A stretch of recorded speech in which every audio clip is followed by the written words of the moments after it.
Welcome to Keytalks. Rohit Sharma successor ఎవరు? Team India red ball captain ఎవరు కాబోతున్నారు? ఇంగ్లాండ్ టూర్ కి టీమ్ ని సెలెక్ట్ చేయడానికి కొద్ది రోజుల ముందు రోహిత్ శర్మ రిటైర్మెంట్ అనౌన్స్ చేయడం చూస్తుంటే ఆల్రెడీ బీసీసీఐ క్లారిటీకి వచ్చినట్టు కనబడుతోంది. ఇప్పటికే 2 పేర్లు గట్టిగా వినిపిస్తున్నాయి. ఆ ఇద్దరిలో ఒకళ్ళని కెప్టెన్ గా పిక్ చేసే అవకాశం ఉందా? అంతకు మించిన సర్ప్రైజ్లకి ఛాన్స్ ఉందా? డీటెయిల్డ్ గా చూద్దాం. This is Keytalks for you.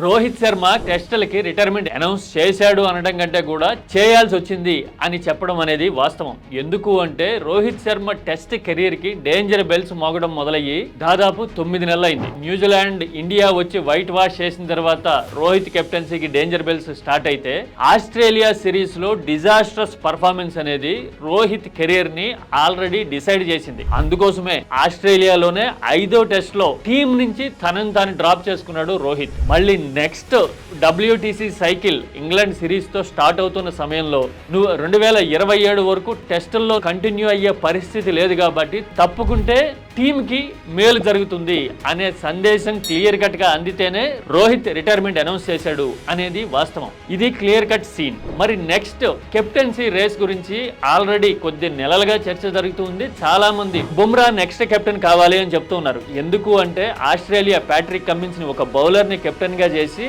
అద్భుతమైన రిజల్ట్ తీసుకొస్తోందని, బుమ్రా కూడా తెలివైన ఇంపాక్ట్ఫుల్ బౌలర్ కాబట్టి బుమ్రాకి లీడర్షిప్ ఇస్తే బాగుంటుంది అనేది కొంతమంది ఆర్గ్యుమెంట్. బుమ్రాకి ఇప్పటికే 2 సార్లు బ్యాక్ సర్జరీస్ అయ్యాయి. మరోసారి సర్జరీ చేయాల్సిన పరిస్థితి వస్తే గనక కెరీర్ మీద డైరెక్ట్ ఇంపాక్ట్ ఉంటుంది అని ఇప్పటికే రిపోర్ట్లు క్లియర్ కట్ గా చెప్తూ ఉన్నాయి. పైగా 2 టెస్టులకు మించి కంటిన్యూస్ గా ఆడకపోవడం మంచిదని, వరుసగా 3 టెస్టులు ఆడితే గనక ఇక డేంజర్ బెల్సే అని డాక్టర్లు క్లియర్ కట్ గా చెప్తూ ఉన్నారు. ఇంగ్లాండ్ తోనూ ఆస్ట్రేలియాతోనూ ఇండియా 5 టెస్టుల సిరీస్ ఆడుతుంది. ప్రతి WTC సైకిల్లోని ఈ సిరీస్లు ఉంటాయి. మరి కెప్టెనే పూర్తి సిరీస్ ఆడలేని పరిస్థితుల్లో టీమ్ మీద ఎలాంటి ఇంపాక్ట్ ఉంటుంది? పైగా బుమ్రా ఎప్పుడు అందుబాటులో ఉంటాడు, ఎప్పుడు ఉండడు అనే విషయం మీద చాలా క్వశ్చన్స్ ముందు నుంచి ఉన్నాయి. ఇలాంటి సమయంలో బుమ్రాకి కెప్టెన్సీ ఇవ్వడం సరైన నిర్ణయం కాదు అని చాలా మంది అంటూ ఉన్నారు. మరి నెక్స్ట్ క్రాప్ ఆఫ్ ప్లేయర్స్ లో ఎవరున్నారు? జైస్వాల్ ని గంభీర్ సపోర్ట్ చేస్తున్నాడని చెప్తూ ఉన్నా అసలు గంభీర్ వికెటే ఉంటుందా పడుతుందా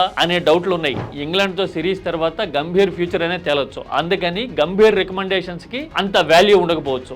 ఆ తర్వాత అన్ని ఫార్మాట్లలోనూ ఆడుతూ ఉండటమే కాదు, ఫామ్ విషయంలోనూ, కంపోజర్ విషయంలోనూ, టీమ్ మేట్స్ ని హ్యాండిల్ చేసే విషయంలోనూ ఇప్పటికే మిస్టర్ కూల్ గా పేరున్న శుభ్మన్ గిల్ ని నెక్స్ట్ కెప్టెన్ గా చేసే అవకాశాలు ఎక్కువగా ఉన్నాయి అనేది అన్ని వైపుల నుంచి వినిపిస్తున్న మాట. కానీ రిషబ్ పంత్ లాంటి ప్లేయర్ ఇప్పటికే తనకి కెప్టెన్సీ ఆస్పిరేషన్స్ ఉన్నాయని చెప్పడము, ఫారిన్ సాయిల్ మీద మ్యాచ్ గెలిచిన ప్రతిసారి రిషబ్ పంత్ కాంట్రిబ్యూషన్ ఉంటుంది అనే మాట గత 4-5 ఏళ్లుగా ప్రూవ్ అవుతూ ఉన్న సమయంలో మరి రిషబ్ పంత్ ప్రాబబిలిటీస్ ని ఎంతవరకు కన్సిడర్ చేస్తారు అనేది కూడా ఇంపార్టెంట్ ఎలిమెంటే. ఫామ్ డిప్ అయ్యి IPL లో రిషబ్ పంత్ చేస్తున్న స్ట్రగుల్ మరి టెస్ట్ కెప్టెన్సీ మీద ప్రభావం చూపితే గనక గిల్ కి అవకాశం రావడం అనేది ఖాయమనుకోవాలి. ఈ విషయం మీద మరికొద్ది రోజుల్లోనే క్లారిటీ రాబోతోంది. వైట్స్ లో కొత్త కెప్టెన్ ని టీమిండియా చూడబోతోంది. టీమిండియా కెప్టెన్ గా ఎవరుంటే బాగుంటుంది అని మీరు అనుకుంటారు? మీరు టెస్ట్ మ్యాచ్ లవర్ అయితే గనక ఖచ్చితంగా కామెంట్ చేయండి. This is Keytalks for you.